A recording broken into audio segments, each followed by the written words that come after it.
ओम नमः शिवाय। प्रभु जी, आज की कथा है महाभारत कथा में आदि पर्व एपिसोड 8। अभी तक आपने सुना सर्प यज्ञ का आरंभ और उसका बंद होना। अब कथा आगे। आज की कथा है वेदव्यास जी की आज्ञा से वैशंपायन जी का कथा प्रारंभ करना। सौनक जी कहते हैं, हे सूत नंदन, महाभारत की कथा बड़ी ही पवित्र है। इसमें पांडवों का यश गाया गया है, आप वही सुनाइए। उग्र सर्वाजी ने कहा, सौनक जी, भगवान वेदव्यास के द्वारा निर्मित महाभारत आख्यान में आपको आरंभ से ही सुनाऊंगा। उसका वर्णन करने से मुझे भी बड़ा आनंद होता है। जब वेदव्यास जी को यह मालूम हुई कि जन्मेजय सर्प यज्ञ में दीक्षित हो गए हैं, तब वे वहां आए। भगवान व्यास का जन्म शक्ति पुत्र पराशर के द्वारा सत्यवती के गर्भ से यमुना जी की रेती में हुआ था। वे ही पांडवों के पितामह थे। वे जन्मते ही स्वेच्छा से बड़े हो गए और सांगोपांग वेद तथा इतिहास का ज्ञान प्राप्त कर लिया। उन्हें जो ज्ञान प्राप्त हुआ था उसे कोई तपस्या, वेद ध्यान, व्रत, उपवास, स्वाभाविक शक्ति और विचार से नहीं प्राप्त कर सकता। उन्होंने ही एक वेद को 4 भागों में विभक्त कर दिया। वे महान ब्रह्मर्षि, त्रिकालदर्शी, सत्यवत, परम पवित्र एवं सगुण निर्मल स्वरूप के तत्वज्ञ थे। उन्हीं के कृपा प्रसाद से पांडु, धृतराष्ट्र और विदुर का जन्म हुआ।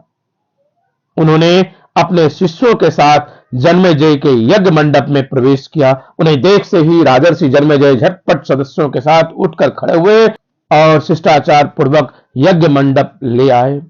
उन्हें स्वर्ण सिंहासन पर बैठाकर विधि पूर्वक पूजा की। अपने वंश प्रवर्तक को पाद, आचमन, अर्घ और गौएं देकर जन्मेजय को बड़ी प्रसन्नता हुई। दोनों ओर से कुशल मंगल के संबंध में प्रश्नोत्तर हुए।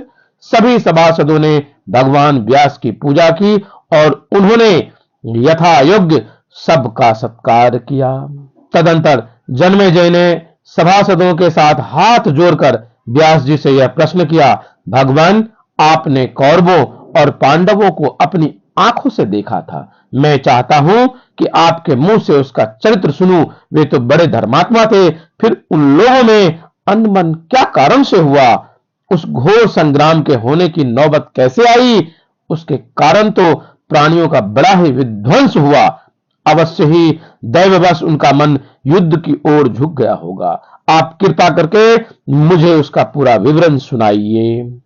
जन्मेजय की यह बात सुनकर भगवान वेदव्यास ने पास ही बैठे हुए अपने शिष्य वैशंपायन से कहा, वैशंपायन, कौरव और पांडवों में जिस प्रकार फूट पड़ी थी, यह सब तुमने मुझसे सुन चुके हो। अब वही बात तुम जन्मेजय को सुना दो। अपने पूज्य गुरुदेव की आज्ञा सुनकर भरी सभा में वैशंपायन जी ने कहना प्रारंभ किया। वैशंपायन जी ने कहा, कार्य करता हूं तथा सभी ब्राह्मण और विद्वानों का सम्मान करके परम ज्ञानी भगवान व्यास का मत सुनाता हूं। भगवान व्यास के द्वारा निर्मित यह इतिहास बड़ा ही पवित्र और विस्तृत है। उन्होंने पुण्यात्मा पांडवों की यह कथा 1,00,000 श्लोकों में कही है।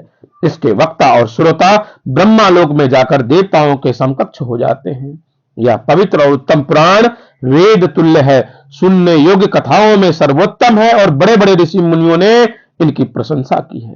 इस इतिहास ग्रंथ में अर्थ और काम की प्राप्ति के धर्मानुकूल उपाय बतलाए गए हैं तथा इसमें मोक्ष तत्व को पहचानने वाली बुद्धि भी प्राप्त हो जाती है। इसके श्रवण कीर्तन से मनुष्य सारे पापों से छूट जाता है। इस इतिहास का नाम जय है। संसार पर परम विजय अर्थात कल्याण प्राप्त करने के इच्छुक को इसका श्रवण अवश्य करना चाहिए। यह धर्मशास्त्र, अर्थशास्त्र और मोक्ष शास्त्र सब कुछ है। जो इसका श्रवण करते हैं उनके पुत्र सेवक और सेवक स्वामी भक्त हो जाते हैं। जो इसका श्रवण करते हैं उनके वाचिक, मानसिक और शारीरिक पाप नष्ट हो जाते हैं। इसमें भरतवंशियों के महान जन्म का कीर्तन है, इसलिए इसको महाभारत कहते हैं। भगवान श्री कृष्ण द्वैपायन प्रतिदिन प्रातः काल उठकर स्नान संध्या आदि से निवृत्त हो इसकी रचना करते थे।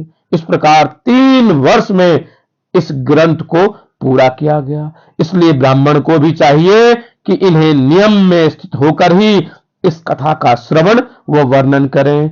जैसे समुद्र और सुमेरु रत्नों की खान है, वैसे ही यह ग्रंथ कथाओं का मूल उद्गम है प्रभु जी। इसके दान से सारी पृथ्वी के दान फल मिलता है। धर्म, अर्थ, काम और मोक्ष के संबंध में जो बात इस ग्रंथ में कही गई है वह सर्वत्र है, और जो इसमें नहीं है वह और भी कहीं नहीं है। इसीलिए आप सभी लोग इस कथा को पूरी ध्यान से सुनिए। प्रभु जी आज की कथा यही विश्राम देते हैं। आगे की कथा पुनः आगे। तब तक के लिए आप सभी को ओम नमः शिवाय।